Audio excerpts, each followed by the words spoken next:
ओम श्री गणेशाय नमः। अथ श्री आदित्य हृदय स्तोत्रम्। ततो युद्ध परिश्रान्तं समरे चिन्तया स्थितं रावणं चाग्रतो दृष्ट्वा युद्धाय समुपस्थितं दैवतैश्च समागम्य द्रष्टुमभ्यागतो रणम् उपगम्याब्रवीद्रामम् अगस्त्यो भगवांस्तदा राम राम महाबाहो शृणु गुह्यं सनातनं येन सर्वा नरीन्वत्स समरे विजयिष्यसि। आदित्यहृदयं पुण्यं सर्वशत्रुविनाशनं जयावहं जपं नित्यं अक्षयं परमं शिवं सर्वमङ्गलमाङ्गल्यं सर्वपापप्रणाशनं चिन्ताशोकप्रशमनम् आयुर्वर्धनमोत्तमं रश्मिमन्तं समुद्यन्तं देवासुरनमस्कृतं पूजयस्व विवस्वन्तं भास्करं भुवनेश्वरं सर्वदेवात्मको ह्येष तेजस्वी रश्मिभावनः एष देवासुरगणान् लोकान् पाति गभस्तिभिः एष ब्रह्मा च विष्णुश्च शिवः स्कन्दः प्रजापतिः महेन्द्रो धनदः कालो यमः सोमो ह्यपाम्पतिः पितरो वसवः साध्या अश्विनौ मरुतो मनुः वायुर्वह्निः प्रजः प्राणा ऋतुकर्ता प्रभाकरः आदित्यः सविता सूर्यः खगः पूषा गभस्तिमान् सुवर्णसदृशो भानुर्हिरण्यरेता दिवाकरः हरिदश्वः सहस्रार्चिः सप्तसप्तिर्मरीचिमान् तिमिरोन्मथनः शम्भोस्त्वष्टा मार्तण्डकोऽंशुमान् हिरण्यगर्भः शिशिरस्तपनो हस्करो रविः अग्निगर्भोदितिः पुत्रः शङ्खः शिशिरनाशनः व्योमनाथस्तमोभेदी ऋग्यजुः सामपारगः घनवृष्टिरपां मित्रो विन्ध्यवीथिप्लवङ्गमः आतपी मण्डली मृत्युः पिङ्गलः सर्वतापनः कविर्विश्वो महातेजा रक्तः सर्वभवोद्भवः नक्षत्रग्रहताराणाम् अधिपो विश्वभावनः तेजसामपि तेजस्वी द्वादशात्मन्नमोऽस्तु ते नमः पूर्वाय गिरये पश्चिमायाद्रये नमः ज्योतिर्गणानां पतये दीनाधिपतये नमः जयाय जयभद्राय हर्यश्वाय नमो नमः नमो नमः सहस्रांशो आदित्याय नमो नमः नमो उग्राय वीराय सारंगाय नमो नमः नमः पद्मप्रबोधाय प्रचण्डाय नमोऽस्तु ते ब्रह्मेशानाच्युतेशाय सुरायादित्यवर्चसे भास्वते सर्वभक्षाय रौद्राय वपुषे नमः तमोघ्नाय हिमग्नाय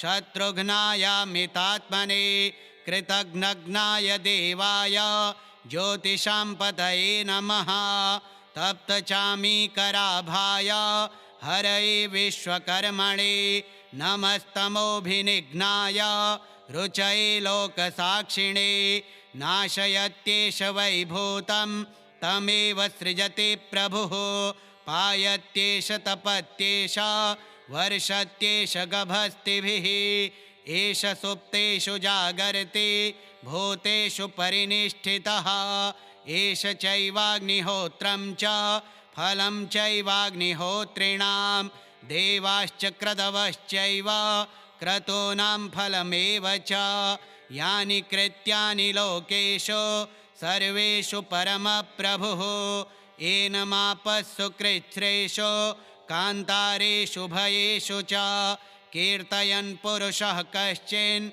नावसेदति राघव पूजयस्वैनमेकाग्रो देवदेवं जगत्पतिम् एतत् त्रिगुणितं जप्त्वा युद्धेषु विजयिष्यसि। अस्मिन् क्षणे महाबाहो रावणं त्वं जहिष्यसि।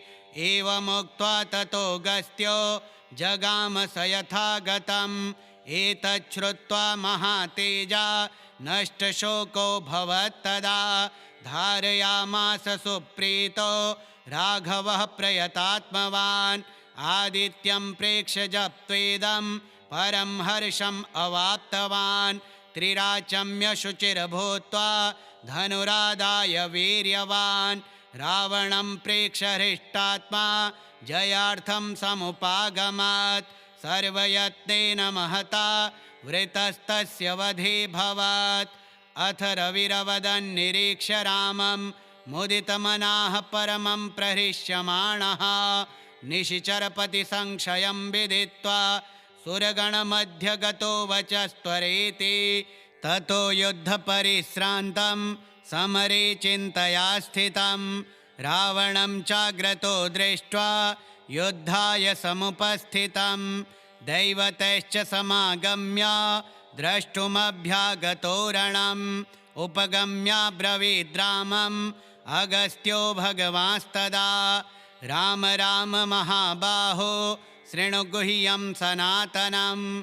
येन सर्वा नरीन्वत्स समरे विजयिष्यसि। आदित्यहृदयं पुण्यं सर्वशत्रुविनाशनं। जयावहं जपं नित्यं अक्षयं परमं शिवं। सर्वमङ्गलमाङ्गल्यं सर्वपापप्रणाशनं। चिन्ताशोकप्रशमनं आयुर्वर्धनमुत्तमं। रश्मिमन्तं समुद्यन्तं देवासुरनमस्कृतं। पूजयस्व विवस्वन्तं भास्करं भुवनेश्वरं। सर्वदेवात्मको ह्येषा तेजस्वी रश्मिभावनः। एष देवासुरगणान् लोकान् पाति गभस्तिभिः। एष ब्रह्मा च विष्णुश्च शिवः स्कन्दः प्रजापतिः। महेन्द्रो धनदः कालो यमः सोमो ह्यपाम्पतिः। पितरो वसवः साध्या अश्विनौ मरुतो मनुः। वायुर्वह्निः प्रजः प्राणा ऋतुकर्ता प्रभाकरः। आदित्यः सविता सूर्यः खगः पूषा गभस्तिमान्। सुवर्णसदृशो भानुर्हिरण्यरेता दिवाकरः। हरिदश्वः सहस्रार्चिः सप्तसप्तिर्मरीचिमान्। तिमिरोन्मथनः शम्भोस्त्वष्टा मार्तण्डकोऽंशुमान्। हिरण्यगर्भः शिशिरस्तपनो हस्करो रविः। अग्निगर्भोदितिः पुत्रः शङ्खः शिशिरनाशनः। व्योमनाथस्तमोभेदी ऋग्यजुः सामपारगः। घनवृष्टिरपां मित्रो विन्ध्यवीथि प्लवङ्गमः। आतपी मण्डली मृत्युः पिङ्गलः सर्वतापनः। कविर्विश्वो महातेजा रक्तः सर्वभवोद्भवः। नक्षत्रग्रहताराणाम् अधिपो विश्वभावनः। तेजसामपि तेजस्वी द्वादशात्मन्नमोऽस्तु ते। नमः पूर्वाय गिरये पश्चिमायाद्रये नमः। ज्योतिर्गणानां पतये दीनाधिपतये नमः। जयाय जयभद्राय हर्यश्वाय नमो नमः। नमो नमः सहस्रांशो आदित्याय नमो नमः। नमोग्राय वीराय सारंगाय नमो नमः। नमः पद्मप्रबोधाय प्रचण्डाय नमोऽस्तु ते। ब्रह्मेशानाच्युतेशाय सुरायादित्यवर्चसे। भास्वते सर्वभक्षाय रौद्राय वपुषे नमः। तमोघ्नाय हिमग्नाय शत्रुघ्नायामितात्मने। कृतघ्नघ्नाय देवाय ज्योतिषां पतये नमः। तप्तचामीकराभाय हरये विश्वकर्मणे। नमस्तमोभिनिघ्नाय रुचये लोकसाक्षिणे। नाशयत्येष वैभूतं तमेव सृजति प्रभुः।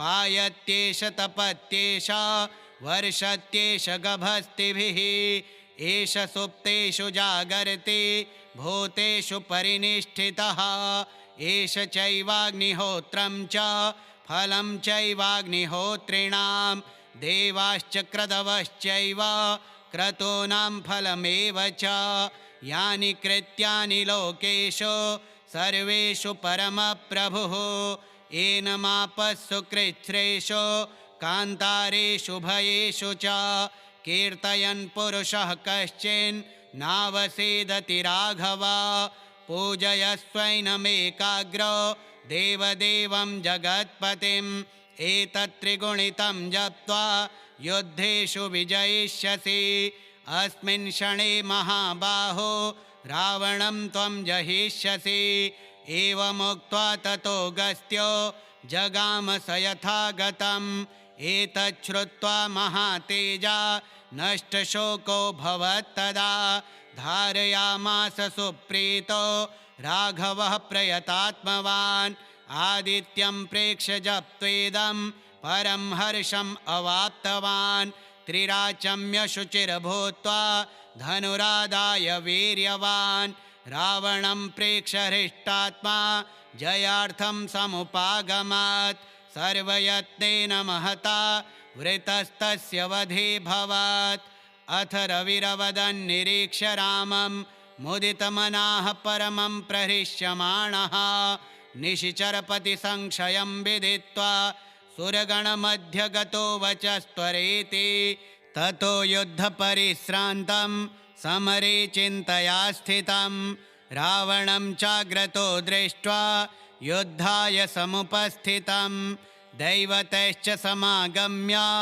द्रष्टुमभ्यागतो रणम् उपगम्याब्रवीद्रामम् अगस्त्यो भगवांस्तदा राम राम महाबाहो शृणु गुह्यं सनातनं येन सर्वा नरीन्वस्स समरे विजयिष्यसि आदित्यहृदयं पुण्यं सर्वशत्रुविनाशनं जयावहं जपं नित्यम् अक्षयं परमं शिवं सर्वमङ्गलमाङ्गल्यं सर्वपापप्रणाशनं चिन्ताशोकप्रशमनम् आयुर्वर्धनमुत्तमं रश्मिमन्तं समुद्यन्तं देवासुरनमस्कृतं पूजयस्व विवस्वन्तं भास्करं भुवनेश्वरं सर्वदेवात्मको ह्येष तेजस्वी रश्मिभावनः एष देवासुरगणान्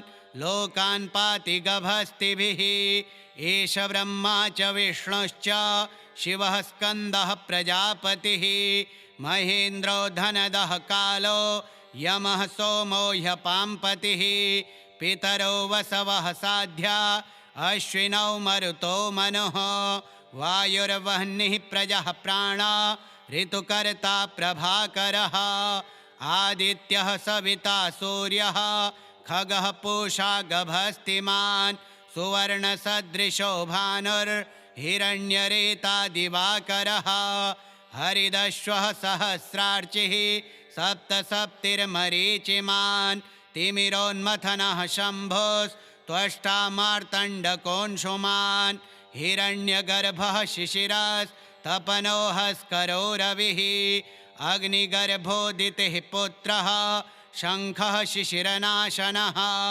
व्योमनाथस्तमोभेदी ऋग्यजुः सामपारगः घनवृष्टिरपां मित्रो विन्ध्यवीथिप्लवङ्गमः आतपी मण्डली मृत्युः पिङ्गलः सर्वतापनः कविर्विश्वो महातेजा रक्तः सर्वभवोद्भवः नक्षत्रग्रहताराणाम् अधिपो विश्वभावनः तेजसामपि तेजस्वी द्वादशात्मन्नमोऽस्तु ते नमः पूर्वाय गिरये पश्चिमायाद्रये नमः ज्योतिर्गणानां पतये दीनाधिपतये नमः जयाय जयभद्राय हर्यश्वाय नमो नमः नमो नमः सहस्रांशो आदित्याय नमो नमः नमो उग्राय वीराय सारंगाय नमो नमः।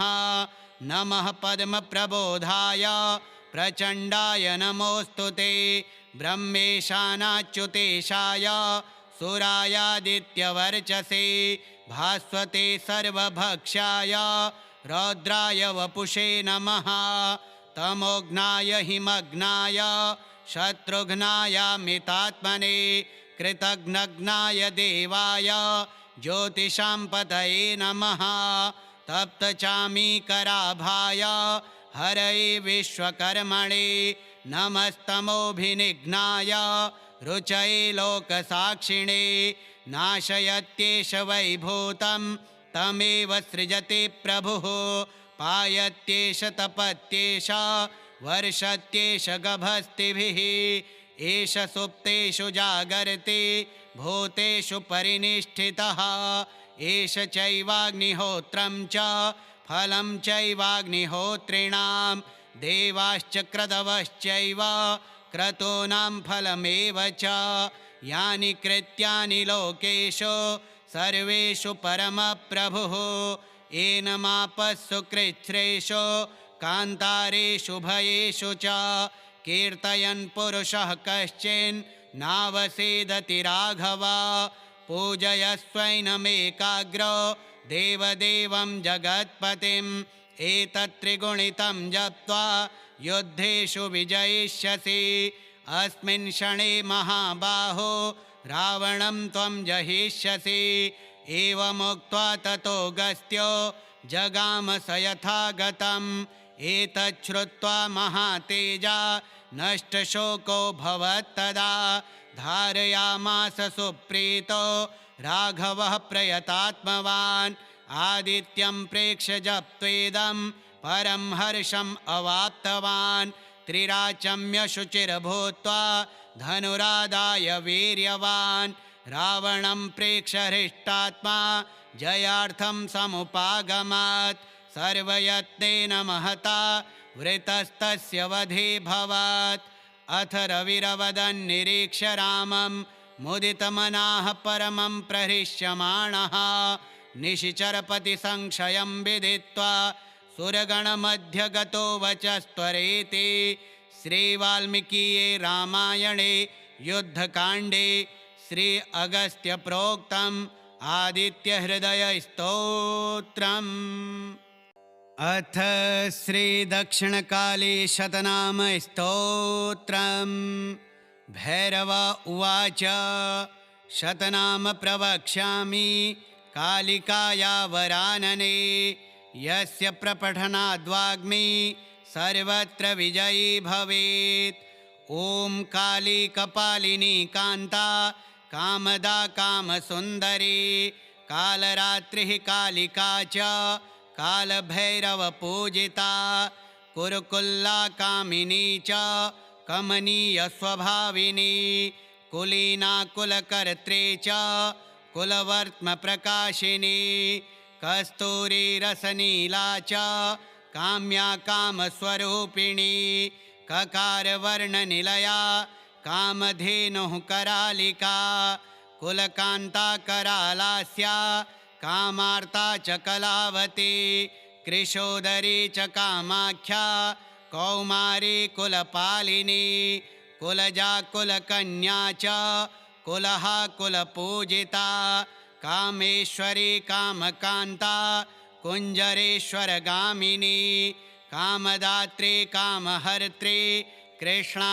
चैव कपर्दिनी कुमुदा कृष्णदेहा च कालिन्दी कुलपूजिता काश्यपी कृष्णमाता च कुलिशाङ्गी कला तथा क्रीम्रूपा कुलगम्या च कमला कृष्णपूजिता कृशाङ्गी किन्नरी कर्त्री कलकण्ठी च कार्तिकी कम्बुकण्ठी कौलिनी च कुमुदा कामजीविनी कुलस्त्री कीर्तिका कृत्या कीर्तिश्च कुलपालिका कामदेवकलाकल्पा लता कामाङ्गवर्धिनी कुन्ता च कुमुदप्रीता कदम्बकुसुमोत्सुका कादम्बिनी कमलिनी कृष्णानन्दप्रदायिनी कुमारी पूजनरता कुमारी गणशोभिता कुमारी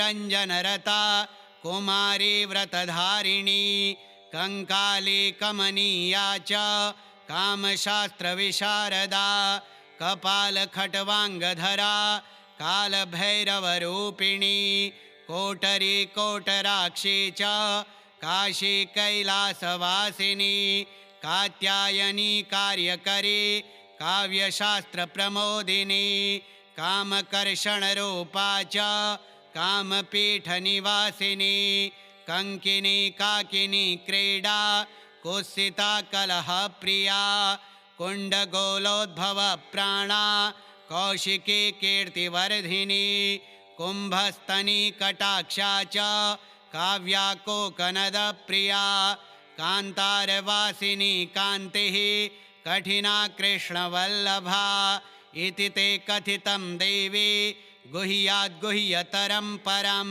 प्रपठेद्य इदं नित्यं काली नाम शताष्टकं त्रिषु लोकेषु देवेशे तस्या साध्यं न विद्यते प्रातः काले च मध्याह्ने सायह्ने च सदा निशि यः पठेत् परया भक्त्या काली नाम शताष्टकं कालिका तस्य गेहे च संस्थानं कुरुते सदा शून्यागारे शमशाने वा प्रान्तरे जलमध्यतः वह्नि मध्ये च संग्रामे तथा प्राणस्य संशये शताष्टकं जपन्मन्त्रे लभते क्षेममोत्तमं काली संस्थाप्य विधिवत् स्तुत्वा नाम शताष्टकैः साधकसिद्धिमाप्नोति कालिकायाः प्रसादतः। भैरव उवाच शतनाम प्रवक्ष्यामि कालिकाया वरानने यस्य प्रपठनाद्वाग्मी सर्वत्र विजयी भवेत्।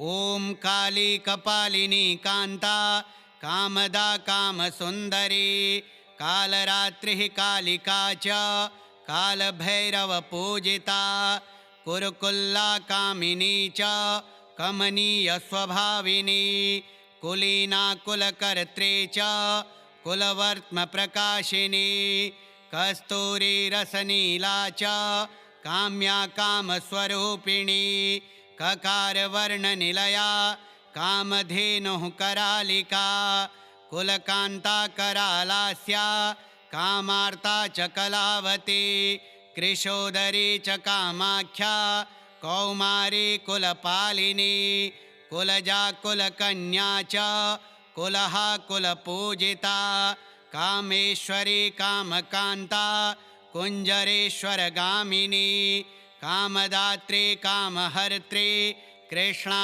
चैव कपर्दिनी कुमुदा कृष्णदेहा च कालिन्दी कुलपूजिता काश्यपी कृष्णमाता च कुलिशांगी कला तथा क्रीम्रूपा कुलगम्या च कमला कृष्णपूजिता कृशांगी किन्नरी कर्त्री कलकंठी च कार्तिकी कम्बुकंठी कौलिनी च कुमुदा कामजीविनी कुलस्त्री कीर्तिका कृत्या कीर्तिश्च कुलपालिका कामदेव कलाकल्पा लता कामांगवर्धिनी कुन्ता च कुमुदा प्रीता कदम्बकुसुमोत्सुका कादम्बिनी कमलिनी कृष्णानन्दप्रदायिनी कुमारी पूजनरता कुमारी गणशोभिता कुमारी रञ्जनरता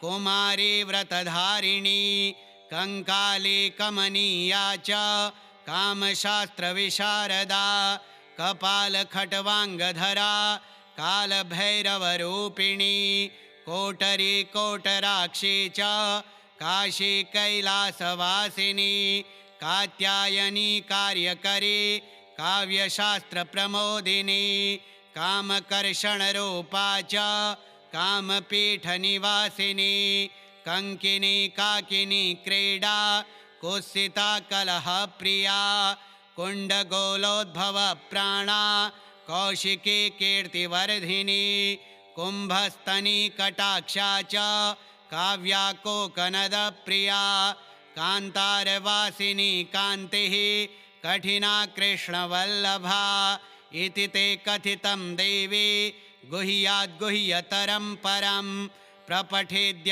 इदं नित्यं काली नाम शताष्टकं त्रिषु लोकेषु देवेशे तस्या साध्यं न विद्यते प्रातः काले च मध्याह्ने सायह्ने च सदा निशि यः पठेत् परया भक्त्या काली नाम शताष्टकं कालिका तस्य गेहे च संस्थानं कुरुते सदा शून्यागारे शमशाने वा प्रान्तरे जलमध्यतः वह्नि मध्ये च संग्रामे तथा प्राणस्य संशये शताष्टकं जपन्मन्त्रे लभते क्षेममोत्तमं काली संस्थाप्य विधिवत् स्तुत्वा नाम शताष्टकैः साधकसिद्धिमाप्नोति कालिकायाः प्रसादतः।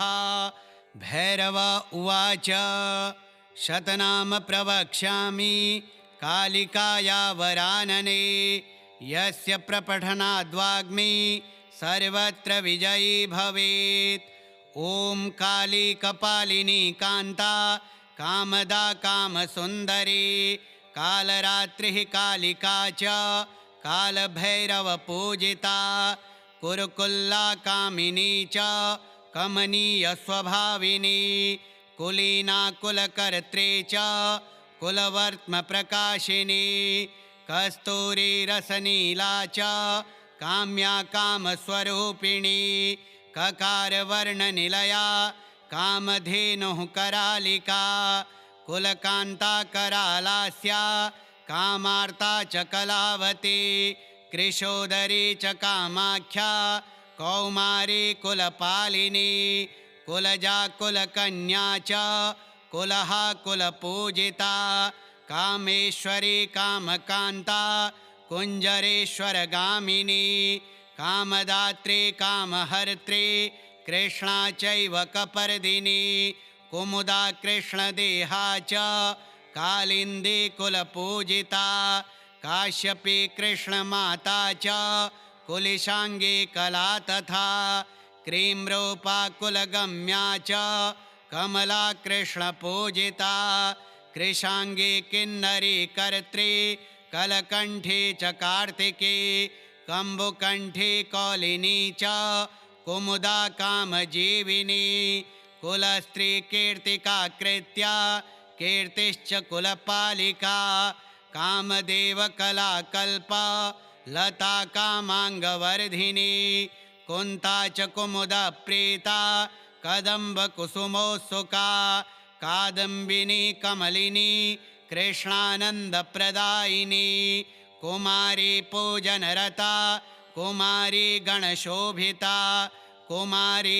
रञ्जनरता कुमारी व्रतधारिणी कंकाली कमनीया च कामशास्त्रविशारदा कपालखट्वाङ्गधरा कालभैरवरूपिणी कोटरी कोटराक्षी च काशी कैलासवासिनी कात्यायनी कार्यकरी काव्यशास्त्रप्रमोदिनी कामकर्षणरूपा च कामपीठनिवासिनी कंकिनी काकिनी क्रीडा कुत्सिता कलहप्रिया कुण्डगोलोद्भवप्राणा कौशिकी कीर्तिवर्धिनी कुम्भस्तनीकटाक्षा च काव्या कोकनदप्रिया कान्तारवासिनी कान्तिः कठिना कृष्णवल्लभा इति ते कथितं देवी गुह्याद्गुह्यतरं परं प्रपठेद्य इदं नित्यं काली नाम शताष्टकं त्रिषु लोकेषु देवेशे तस्या साध्यं न विद्यते प्रातः काले च मध्याह्ने सायह्ने च सदा निशि यः पठेत् परया भक्त्या काली नाम शताष्टकं कालिका तस्य गेहे च संस्थानं कुरुते सदा शून्यागारे शमशाने वा प्रान्तरे जलमध्यतः वह्निमध्ये च संग्रामे तथा प्राणस्य संशये शताष्टकं जपन्मन्त्रे लभते क्षेममोत्तमं काली संस्थाप्य विधिवत् स्तुत्वा नाम शताष्टकैः साधकसिद्धिमाप्नोति कालिकायाः प्रसादतः। भैरव उवाच शतनाम प्रवक्ष्यामि कालिकाया वरानने यस्य प्रपठनाद्वाग्मी सर्वत्र विजयी भवेत्। ॐ काली कपालिनी कान्ता कामदा कामसुन्दरी कालरात्रिः कालिका च कालभैरवपूजिता कुरुकुल्ला कामिनी च कमनीयस्वभाविनी कुलीना कुलकर्त्री च कुलवर्त्मप्रकाशिनी कस्तूरी रसनीला च काम्या कामस्वरूपिणी ककारवर्णनिलया कामधेनुः करालिका कुलकान्ता करालास्या कामार्ता च कलावती कृशोदरी च कामाख्या कौमारी कुलपालिनी कुलजा कुलकन्या च कुलहा कुलपूजिता कामेश्वरी कामकान्ता कुञ्जरेश्वरगामिनी कामदात्री कामहर्त्री कृष्णा चैव कपर्दिनी कुमुदा कृष्णदेहा च कालिन्दी कुलपूजिता काश्यपी कृष्णमाता च कुलिशाङ्गी कला तथा क्रीम्रूपा कुलगम्या च कमला कृष्णपूजिता कृशाङ्गी किन्नरी कर्त्री कलकण्ठी च कार्तिकी कम्बुकण्ठी कौलिनी च कुमुदा कामजीविनी कुलस्त्री कीर्तिका कृत्या कीर्तिश्च कुलपालिका कामदेवकलाकल्पा लता कामाङ्गवर्धिनी कुन्ता च कुमुदप्रीता कदम्बकुसुमोत्सुका कादम्बिनी कमलिनी कृष्णानन्दप्रदायिनी कुमारी पूजनरता कुमारी गणशोभिता कुमारी रञ्जनरता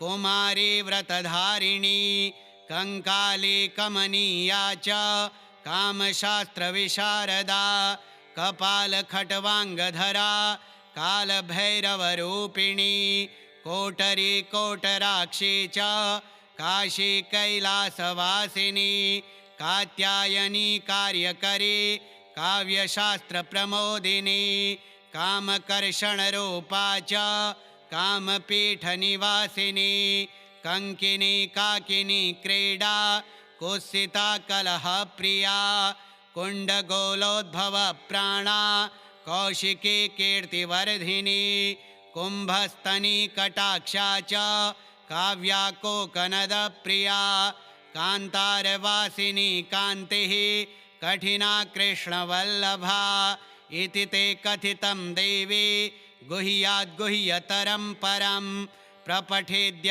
इदं नित्यं काली नाम शताष्टकं त्रिषु लोकेषु देवेशे तस्या साध्यं न विद्यते प्रातः काले च मध्याह्ने सायह्ने च सदा निशि यः पठेत् परया भक्त्या काली नाम शताष्टकं कालिका तस्य गेहे च संस्थानं कुरुते सदा शून्यागारे शमशाने वा प्रान्तरे जलमध्यतः वह्निमध्ये च संग्रामे तथा प्राणस्य संशये शताष्टकं जपन्मन्त्रे लभते क्षेममोत्तमं काली संस्थाप्य विधिवत् स्तुत्वा नाम शताष्टकैः साधकसिद्धिमाप्नोति कालिकायाः प्रसादतः।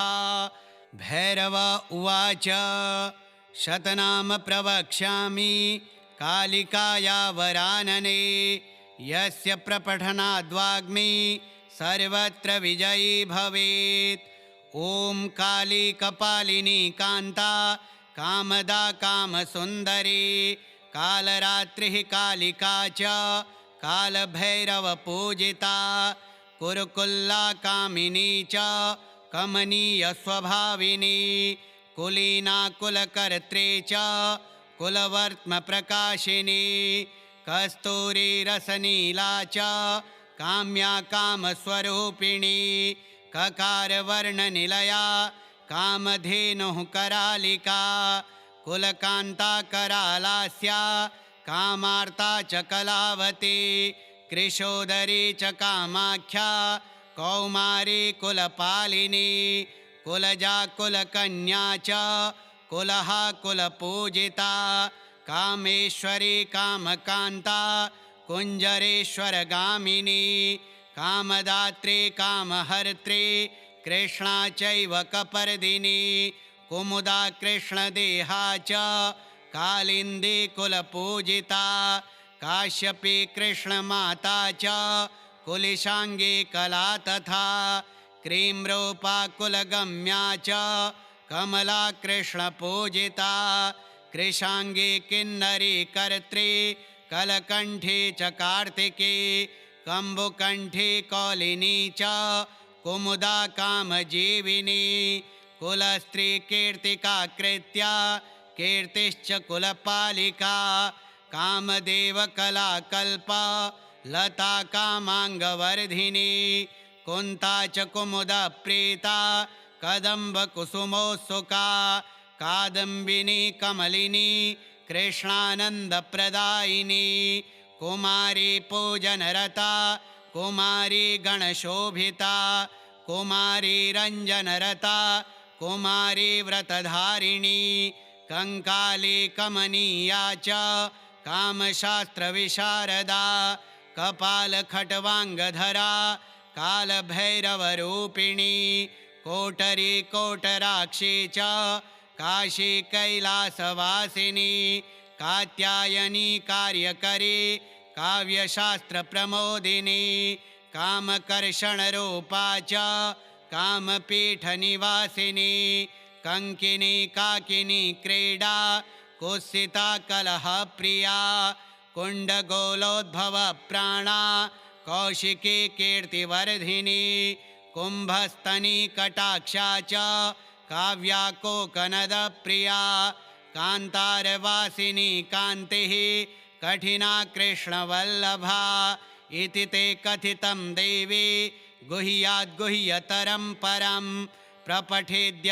इदं नित्यं काली नाम शताष्टकं त्रिषु लोकेषु देवेशे तस्या साध्यं न विद्यते प्रातः काले च मध्याह्ने सायह्ने च सदा निशि यः पठेत् परया भक्त्या काली नाम शताष्टकं कालिका तस्य गेहे च संस्थानं कुरुते सदा शून्यागारे शमशाने वा प्रान्तरे जलमध्यतः वह्नि मध्ये च संग्रामे तथा प्राणस्य संशये शताष्टकं जपन्मन्त्रे लभते क्षेममोत्तमं काली संस्थाप्य विधिवत् स्तुत्वा नाम शताष्टकैः साधकसिद्धिमाप्नोति कालिकायाः प्रसादतः।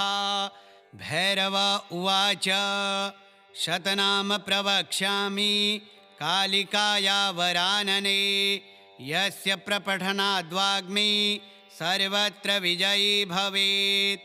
ॐ काली कपालिनी कान्ता कामदा कामसुन्दरी कालरात्रिः कालिका च कालभैरवपूजिता कुरुकुल्ला कामिनी च कमनीयस्वभाविनी कुलीना कुलकर्त्री च कुलवर्त्मप्रकाशिनी कस्तूरीरसनीला च काम्या कामस्वरूपिणी ककारवर्णनिलया कामधेनुः करालिका कुलकान्ता करालास्या कामार्ता च कलावती कृशोदरी च कामाख्या कौमारी कुलपालिनी कुलजा कुलकन्या च कुलः कुलपूजिता कामेश्वरी कामकान्ता कुञ्जरेश्वरगामिनी कामदात्री कामहर्त्री कृष्णा चैव कपर्दिनी कुमुदा कृष्णदेहा च कालिन्दी कुलपूजिता काश्यपी कृष्णमाता च कुलिशाङ्गी कला तथा क्रीम्रूपा कुलगम्या च कमला कृष्णपूजिता कृशाङ्गी किन्नरी कर्त्री कलकण्ठी च कार्तिकी कम्बुकण्ठी कौलिनी च कुमुदा कामजीविनी कुलस्त्री कीर्तिका कृत्या कीर्तिश्च कुलपालिका कामदेवकला कल्पा लता कामाङ्गवर्धिनी कुन्ता च कुमुदा प्रीता कदम्बकुसुमोत्सुका कादम्बिनी कमलिनी कृष्णानन्दप्रदायिनी कुमारी पूजनरता कुमारी गणशोभिता कुमारी रञ्जनरता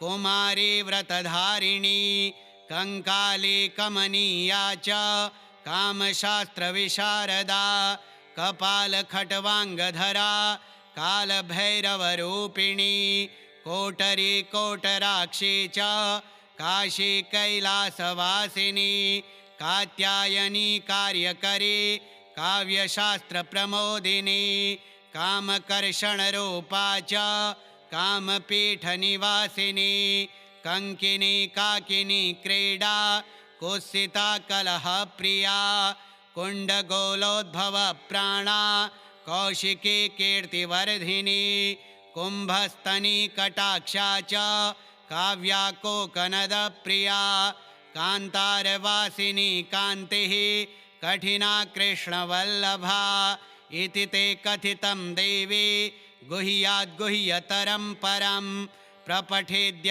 इदं नित्यं काली नाम शताष्टकं त्रिषु लोकेषु देवेशे तस्या साध्यं न विद्यते प्रातः काले च मध्याह्ने सायह्ने च सदा निशि यः पठेत् परया भक्त्या काली नाम शताष्टकं कालिका तस्य गेहे च संस्थानं कुरुते सदा शून्यागारे शमशाने वा प्रान्तरे जलमध्यतः वह्नि मध्ये च संग्रामे तथा प्राणस्य संशये शताष्टकं जपन्मन्त्रे लभते क्षेममोत्तमं काली संस्थाप्य विधिवत् स्तुत्वा नाम शताष्टकैः साधकसिद्धिमाप्नोति कालिकायाः प्रसादतः।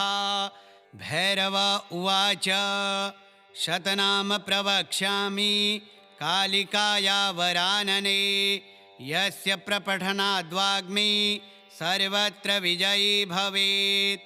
ॐ काली कपालिनी कान्ता कामदा कामसुन्दरी कालरात्रिः कालिका च कालभैरवपूजिता कुरुकुल्ला कामिनी च कमनीयस्वभाविनी कुलीना कुलकर्त्री च कुलवर्त्मप्रकाशिनी कस्तूरी रसनीला च काम्या कामस्वरूपिणी ककारवर्णनिलया कामधेनुः करालिका कुलकान्ता करालास्या कामार्ता च कलावती कृशोदरी च कामाख्या कौमारी कुलपालिनी कुलजा कुलकन्या च कुलहा कुलपूजिता कामेश्वरी कामकान्ता कुञ्जरेश्वरगामिनी कामदात्री कामहर्त्री कृष्णा चैव कपर्दिनी कुमुदा कृष्णदेहा च कालिन्दी कुलपूजिता काश्यपी कृष्णमाता च कुलिशाङ्गी कला तथा क्रीम्रूपा कुलगम्या च कमला कृष्णपूजिता कृशाङ्गी किन्नरी कर्त्री कलकण्ठी च कार्तिकी कम्बुकण्ठी कौलिनी च कुमुदा कामजीविनी कुलस्त्री कीर्तिका कृत्या कीर्तिश्च कुलपालिका कामदेवकलाकल्पा लता कामाङ्गवर्धिनी कुन्ता च कुमुदप्रीता कदम्बकुसुमोत्सुका कादम्बिनी कमलिनी कृष्णानन्दप्रदायिनी कुमारी पूजनरता कुमारी गणशोभिता कुमारी रञ्जनरता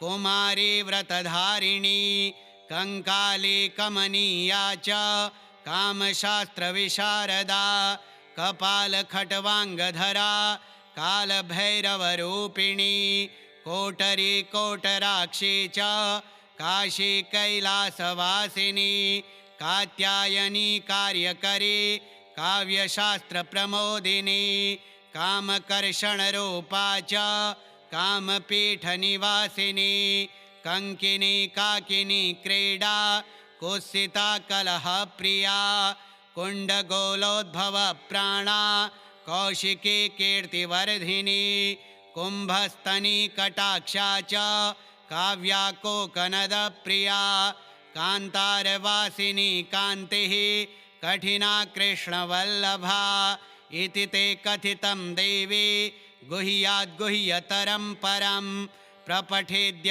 इदं नित्यं काली नाम शताष्टकं त्रिषु लोकेषु देवेशे तस्या साध्यं न विद्यते प्रातः काले च मध्याह्ने सायह्ने च सदा निशि यः पठेत् परया भक्त्या काली नाम शताष्टकं कालिका तस्य गेहे च संस्थानं कुरुते सदा शून्यागारे शमशाने वा प्रान्तरे जलमध्यतः वह्नि मध्ये च संग्रामे तथा प्राणस्य संशये शताष्टकं जपन्मन्त्रे लभते क्षेममोत्तमं काली संस्थाप्य विधिवत् स्तुत्वा नाम शताष्टकैः साधकसिद्धिमाप्नोति कालिकायाः प्रसादतः। भैरव उवाच शतनाम प्रवक्ष्यामि कालिकाया वरानने यस्य प्रपठनाद्वाग्मी सर्वत्र विजयी भवेत्।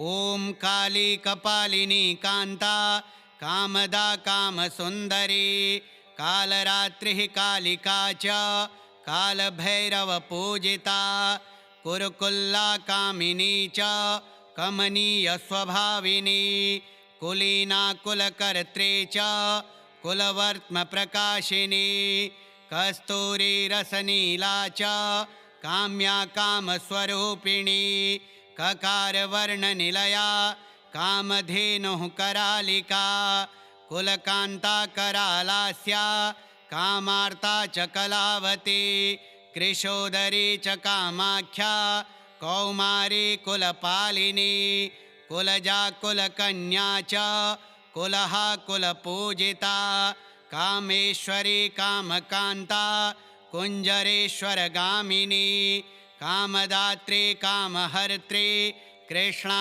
चैव कपर्दिनी कुमुदा कृष्णदेहा च कालिन्दी कुलपूजिता काश्यपी कृष्णमाता च कुलिशांगी कला तथा क्रीम्रूपा कुलगम्या च कमला कृष्णपूजिता कृशांगी किन्नरी कर्त्री कलकंठी च कार्तिकी कम्बुकंठी कौलिनी च कुमुदा कामजीविनी कुलस्त्री कीर्तिका कृत्या कीर्तिश्च कुलपालिका कामदेव कलाकल्पा लता कामाङ्गवर्धिनी कुन्ता च कुमुदप्रीता कदम्बकुसुमोत्सुका कादम्बिनी कमलिनी कृष्णानन्दप्रदायिनी कुमारी पूजनरता कुमारी गणशोभिता कुमारी रञ्जनरता कुमारी व्रतधारिणी कंकाली कमनीया च कामशास्त्रविशारदा कपालखट्वाङ्गधरा कालभैरवरूपिणी कोटरी कोटराक्षी च काशी कैलासवासिनी कात्यायनी कार्यकरी काव्यशास्त्रप्रमोदिनी कामकर्षणरूपा च कामपीठनिवासिनी कङ्किनी काकिनी क्रीडा कुत्सिता कलहप्रिया कुण्डगोलोद्भवप्राणा कौशिकी कीर्तिवर्धिनी कुम्भस्तनी कटाक्षा च काव्या कोकनदप्रिया कान्तारवासिनी कान्तिः कठिना कृष्णवल्लभा इति ते कथितं देवी गुह्याद्गुह्यतरं परं प्रपठेद्य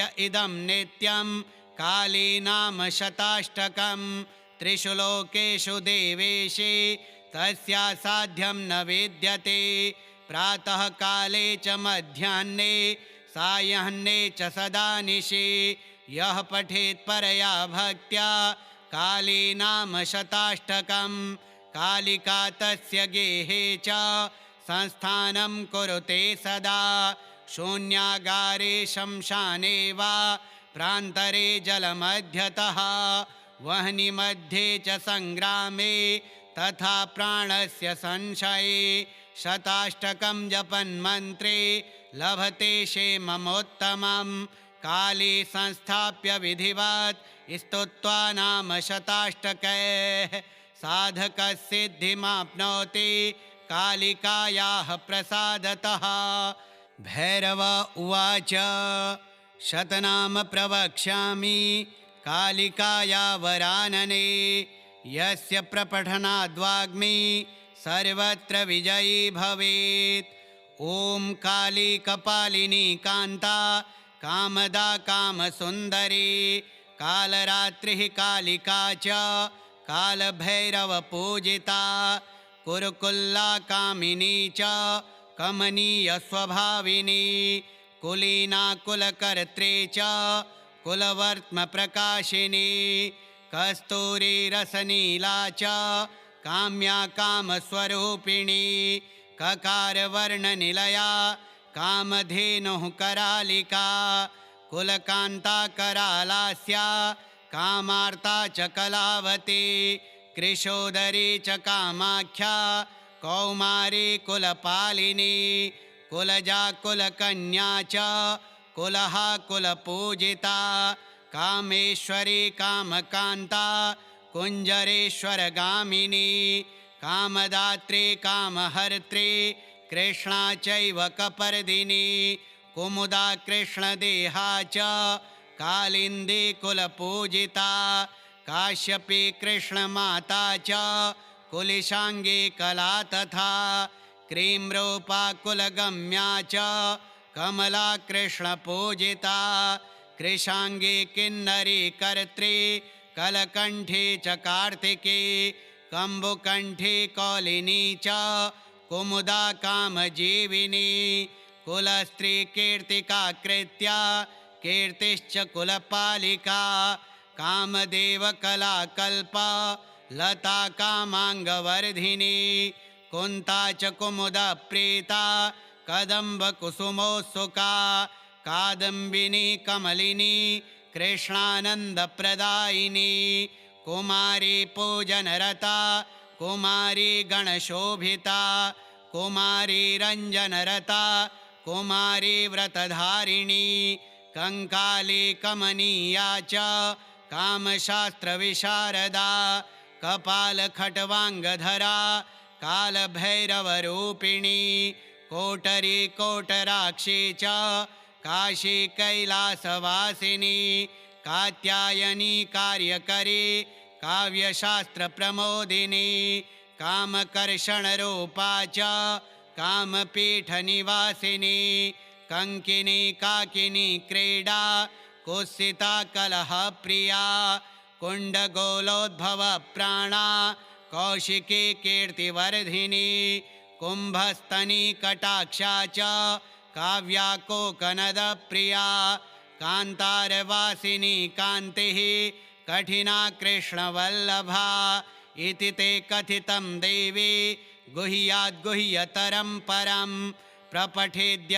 इदं नित्यं काली नाम शताष्टकं त्रिषु लोकेषु देवेशे तस्या साध्यं न विद्यते प्रातःकाले च मध्याह्ने सायह्ने च सदा निशि यः पठेत् परया भक्त्या काली नाम शताष्टकं कालिका तस्य गेहे च संस्थानं कुरुते सदा शून्यागारे शमशाने वा प्रान्तरे जलमध्यतः वह्नि मध्ये च संग्रामे तथा प्राणस्य संशये शताष्टकं जपन्मन्त्रे लभते क्षेममोत्तमं काली संस्थाप्य विधिवत् स्तुत्वा नाम शताष्टकैः साधकसिद्धिमाप्नोति कालिकायाः प्रसादतः। श्रीदक्षिणकालिका शतनाम स्तोत्रम् श्रीदक्षिणकालिका देव्यार्पणमस्तु।